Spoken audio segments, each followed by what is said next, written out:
لیکن آج کا جو منصور علی شاہ نے فیصلہ دیا ہے، کوئی اس کی توقع بھی نہیں کر رہا تھا کہ اتنا بڑا فیصلہ اتنے بہترین وقت میں دیا جا سکتا ہے۔ قانونی طور پر تمام راستے آج سپریم کورٹ نے بند کر دیے ہیں، اور اب یہ فیصلہ یعنی کہ حالات بڑے واضح ہو گئے، صورتحال بڑی واضح ہو گئی کہ اب قاضی فائز عیسیٰ کو ہر صورت گھر جانا ہوگا۔ بسم اللہ الرحمن الرحیم۔ السلام علیکم۔ لاج ٹی وی کے ساتھ میں ہوں عمیر خان۔ ناظرین، آج منصور علی شاہ نے اور سپریم کورٹ نے بہت سارے لوگوں کی امیدوں پر پانی پھیر دیا۔ ایک ایسا فیصلہ جس کی توقع نہیں کی جا رہی تھی، ایک ایسا فیصلہ جس نے قاضی فائز عیسیٰ اور حکومت کے راستے مکمل طور پر بند کر لیے ہیں، اور اب آئینی ترمیم اور قاضی فائز عیسیٰ کی ایکسٹینشن کا معاملہ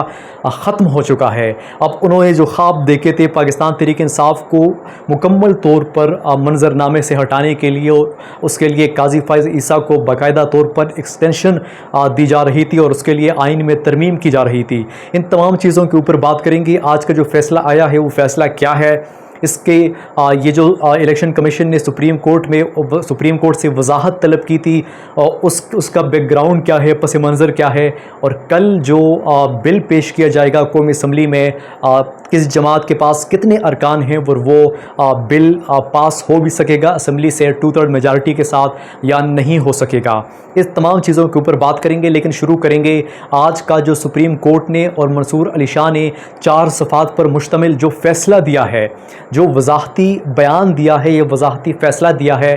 اس نے تمام تر جو سٹیک ہولڈرز تھے بشمول قاضی فائز عیسیٰ اور ہماری حکومت کے، ان کے اوسان خطا ہو گئے ہیں اس فیصلے کی وجہ سے۔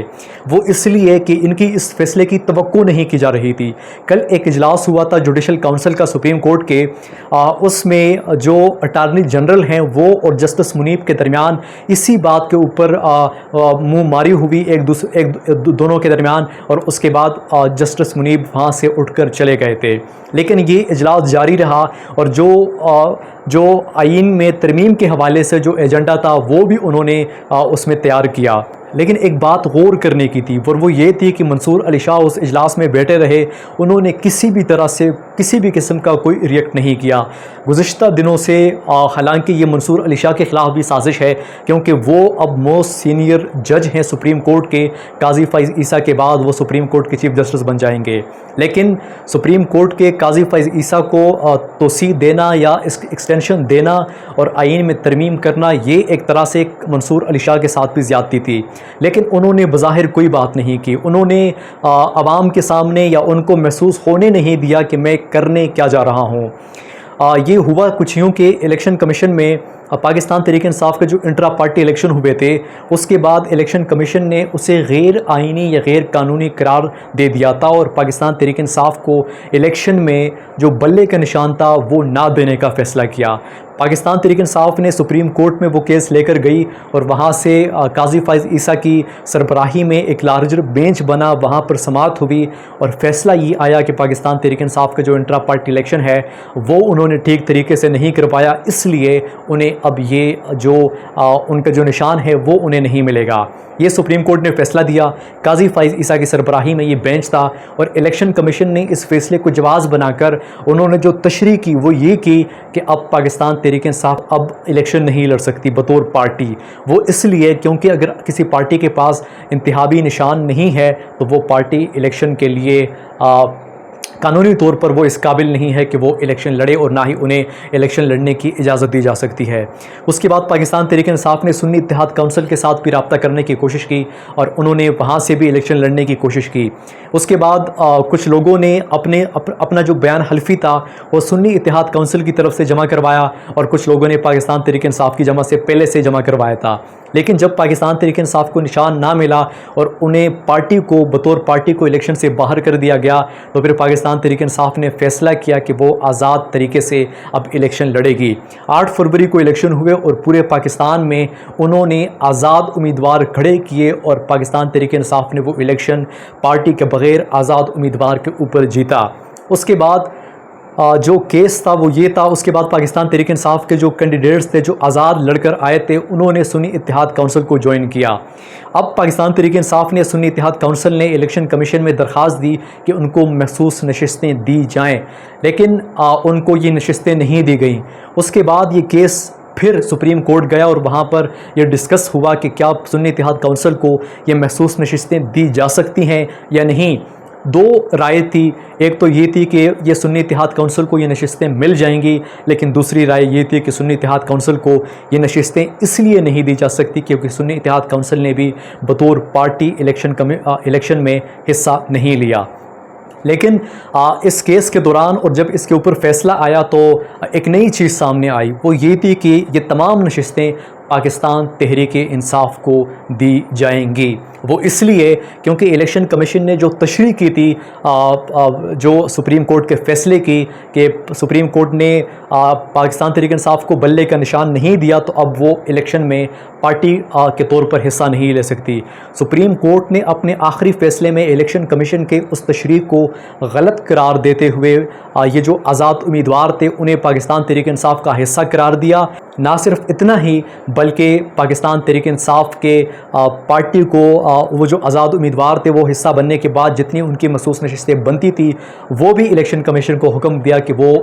تمام نشستیں پاکستان تحریک انصاف کو دی جائیں۔ اس کے بعد پاکستان الیکشن کمیشن نے کچھ لوگوں کی نشستیں یعنی کچھ نشستیں پاکستان تحریک انصاف کو جو مخصوص نشستیں تھیں وہ تو دے دیں، لیکن 40 کے لگ بھگ کینڈیڈیٹس ایسے تھے جس کے لیے الیکشن کمیشن پھر سپریم کورٹ کے پاس گئی اور سپریم کورٹ سے انہوں نے درخواست کی کہ وضاحت کی جائے کہ اب جو جن کینڈیڈیٹس نے اپنا بیان حلفی جمع نہیں کروایا تھا ان کو کس طرح پی ٹی آئی کی نشستیں یا مخصوص نشستیں دی جا سکتی ہیں۔ یہ کیس سپریم کورٹ میں جب سے انہوں نے یہ وضاحت دینے کے لیے اپیل دائر کی، درخواست دائر کی، آج اس کے اوپر سپریم کورٹ نے اپنا جو وضاحتی بیان تھا، یہ جو وضاحتی فیصلہ تھا وہ جاری کر دیا اور سپریم کورٹ نے کہا ہے کہ یہ تمام نشستیں جو کہ پاکستان تحریک انصاف کی بنتی ہیں، جو لوگوں نے بیان حلفی جمع کروایا ہے، یہ تمام نشستیں ان کی ہیں اور یہ پاکستان تحریک انصاف کو دی جائیں۔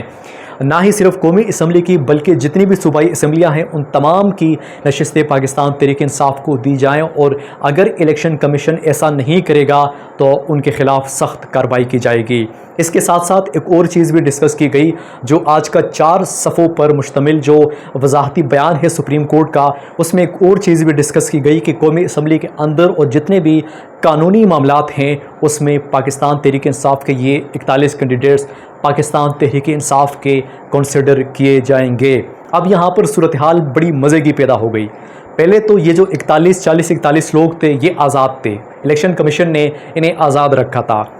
اور کل جو آئین میں ترمیم کرنے جا رہی ہے حکومت اس میں یہ جواز بنایا جا سکتا تھا کہ یہ لوگ تو آزاد تھے اور اس کے لیے پاکستان میں قانون موجود ہے۔ وہ قانون یہ ہے کہ کوئی بھی بندہ یعنی کہ پارٹی کا، قومی اسمبلی کا کوئی بھی ممبر جس کا تعلق کسی پارٹی کے ساتھ ہے وہ اپنی پارٹی کے خلاف جا کر ووٹ نہیں دے سکتا۔ اگر وہ ووٹ دے گا تو 2 چیزیں ہیں، ایک تو اس کا ووٹ کاؤنٹ نہیں کیا جائے گا اور دوسری چیز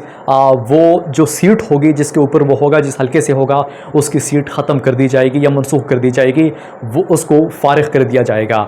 یہ قانون پاکستان میں موجود ہیں، لیکن حکومت اور الیکشن کمیشن اس کا فائدہ کس طرح لینا چاہتی تھی؟ ان لوگوں کو آزاد ڈکلیئر کر کے حکومت اور الیکشن کمیشن اور بشمول قاضی فائز عیسیٰ جو کہ پاکستان کے اس وقت کے چیف جسٹس ہیں، وہ اس کو اس طرح کر کے یعنی کہ اب میں اگر بات کروں کہ اب موجودہ وقت میں اس وقت کل جو بل پیش کیا جائے گا آئینی ترمیم کے لیے قومی اسمبلی میں 11:30 بجے اجلاس بلایا گیا ہے اور اس اجلاس میں اس کے اوپر ووٹنگ ہوگی۔ اب اگر ہم نمبرنگ کی بات کریں، نمبرز کی بات کریں تو نمبر اس وقت حکومت کے پاس 214 یعنی کہ 214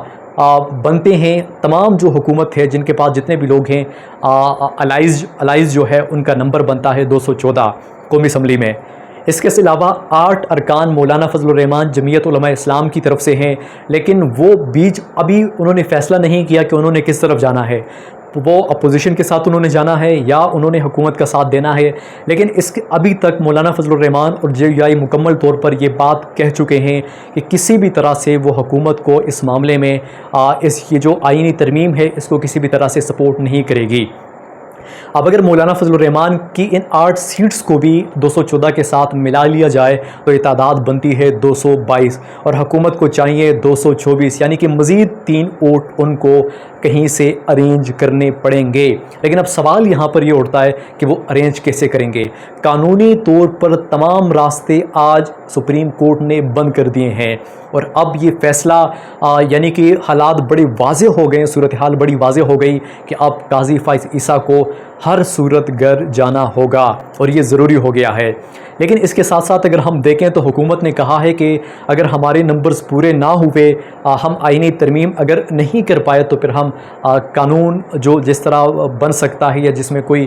چھوٹی موٹی گنجائش اگر موجود ہوگی تو ہم اس کی طرف جائیں گے، اگر ہماری میجورٹی ہے اس سے جو چیزیں ہم حاصل کر سکتے ہیں ہم اس کی طرف جائیں گے۔ لیکن آج کا جو منصور علی شاہ نے فیصلہ دیا ہے، کوئی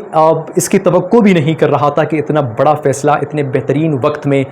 دیا جا سکتا ہے، جس نے تمام تر جو جم کر کھیلنے والے لوگ تھے ان کے اوسان خطا کر دیے، اور ایک بال کے اوپر انہوں نے منصور علی شاہ نے اور سپریم کورٹ کے 8 ججز نے 10 کی 10 وکٹیں اڑا دیں، اور یہ پاکستان کی تاریخ میں ایک اہم موڑ ہونے جا رہا ہے۔ اور یہ فیصلہ کل جو ووٹنگ ہوگی اس میں حکومت کیا کر سکتی ہے اور یا کیا کرنے جا رہی ہے، لیکن برحال قانونی طور پر حکومت کے تمام راستے اس وقت عدالت نے، سپریم کورٹ نے، منصور علی شاہ نے مکمل طور پر بند کر لیے ہیں۔ آج تک کے لیے اتنا ہی۔ عمیر خان کو اجازت دیجیے، اللہ نگہبان۔